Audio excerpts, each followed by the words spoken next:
Assalamualaikum warahmatullahi wabarakatuh. Alhamdulillahirabbil alamin. Adik-adik sekalian, eh, kita ngobrol-ngobrol santai tentang relasi industri. Salah satu tema yang cukup menarik adalah eh, pengelolaan konflik atau barangkali istilah mata kuliahnya adalah manajemen konflik.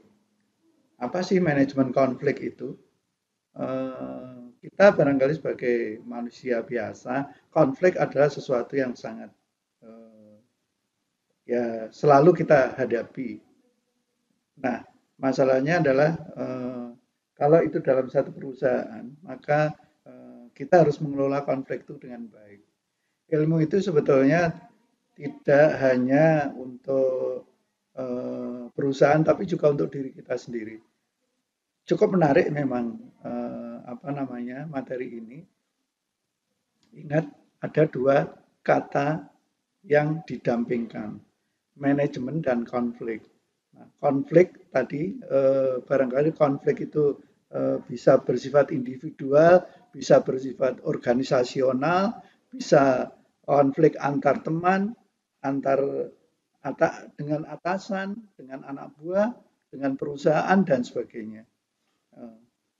Nah, kalau konflik seperti yang pernah saya ceritakan bahwa kalau konflik itu berkelanjutan dan sistemik, maksudnya selalu berulang-ulang, itu akan menimbulkan suasana batin yang jelas apa susah dan itu berefek pada ikutan ikutan penyakit. Jadi bisa jadi menjadi sakit perut, kemudian dalam jangka panjang bisa menjadi sakit mah, kemudian kalau berlanjut juga bisa berkembang menjadi penyakit jantung dan sebagainya dan sebagainya. Nah, eh, yang menarik adalah sebetulnya konflik itu bisa manage atau bisa dikelola dengan trik-trik tertentu. Nah, oleh karena itu, mata kuliah manajemen konflik menjadi sangat penting bagi relasi industri karena kita diajarkan bagaimana mengelola konflik itu sehingga konflik bisa menuju ke penyelesaian, bukan menambah runyemnya tambah banyak sehingga tambah ruwet yang semuanya orang menjadi pusing gara-gara konflik itu. Tentu eh, untuk memahami atau memanage atau mengelola konflik itu, kita harus melihat konflik itu skalanya bagaimana, seperti yang saya sebutkan tadi. Apakah dia bersifat individual, apakah bersifat organisasional, dan apakah itu internal atau juga melibatkan eksternal.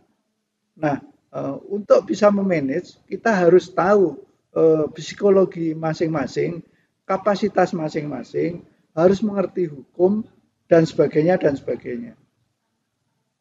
Psikologi tentu orang yang moody, penyelesaian konfliknya berbeda dengan mereka yang tenang, kalem, kayak air eh, air yang mengalir tapi dalam.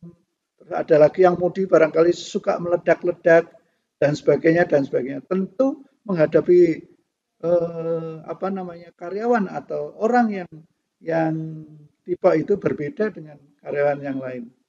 Nah, psikologi menjadi salah satu kata kunci dalam penyelesaian konflik.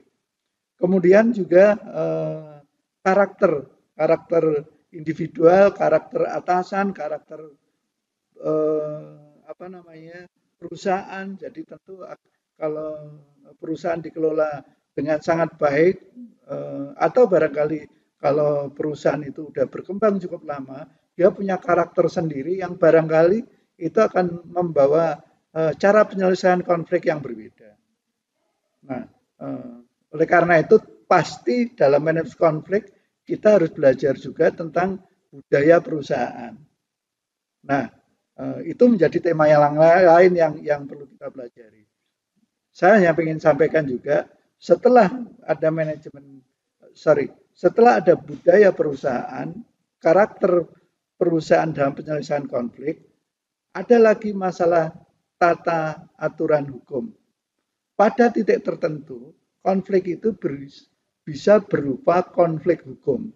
Oleh karena itu, untuk menyelesaikan konflik atau manajemen konflik harus juga mengenal tentang hukum-hukum perburuan yang ada.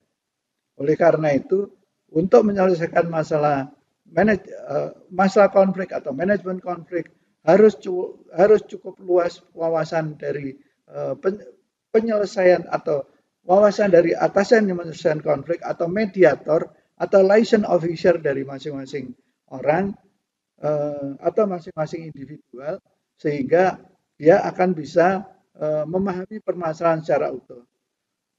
Konflik kalau diselesaikan dengan salah, akibatnya akan menimbulkan konflik baru. Konflik baru dikelola dengan salah akan menimbulkan konflik berikutnya. Dan pada akhirnya menjadi problem besar yang harus dihadapi oleh suatu lembaga, institusi, perusahaan, ataupun orang. Assalamualaikum warahmatullahi wabarakatuh.